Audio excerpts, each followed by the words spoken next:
Bonjour à tous. L'acte créateur de Dieu, à l'origine du monde, se termine d'une manière étonnante. Cela nous est rapporté dans un texte qui est lu chaque vendredi soir par le père de famille juif pour l'ouverture du Shabbat. Nous trouvons ce récit dans le livre de la Genèse au chapitre 1er, verset 31, jusqu'au chapitre 2 et au verset 3. Dieu vit alors tout ce qu'il avait fait, et voici c'était très bon. Il y eut un soir, il y eut un matin, ce fut un 6e jour. Ainsi furent achevés le ciel, la terre et toute leur armée. Le 7e jour, toute l'œuvre que Dieu avait faite était achevée, et il se reposa au 7e jour de toute l'œuvre qu'il avait faite. Dieu bénit le 7e jour et le sanctifia, car en ce jour, Dieu s'était reposé de toute l'œuvre qu'il avait créée. Alors voilà en quelques mots un événement extraordinaire de la création. Au 6e jour, Dieu s'arrête. Il se retourne, il regarde son œuvre et il dit « c'est très bon », c'est-à-dire c'est conforme à ce que je voulais faire. Et arrive le soir, le matin, le 6e jour est terminé.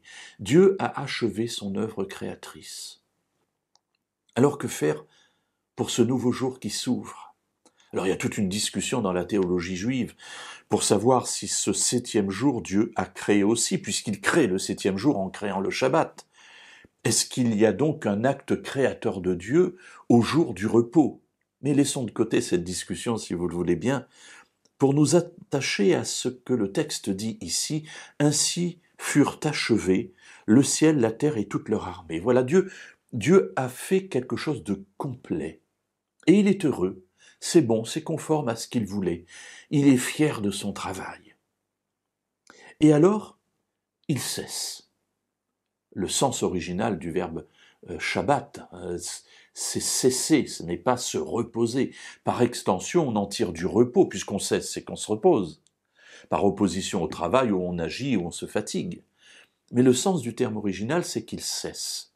Il cesse son acte créateur. Toute l'œuvre qu'il a faite.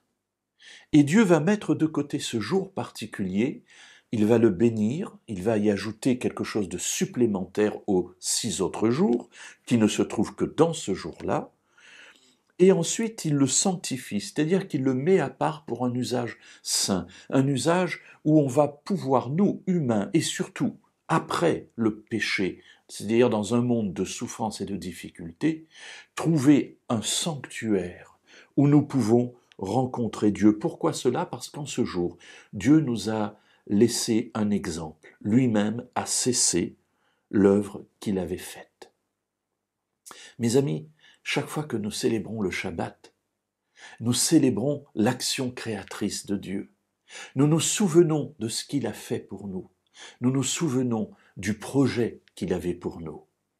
Et ainsi, dans le Shabbat, je suis là aussi vivant en fermant les yeux en espérance de ce jour où toute création sera refaite et nous pourrons reprendre la vie initiale telle que Dieu l'avait voulu, afin de vivre éternellement avec lui.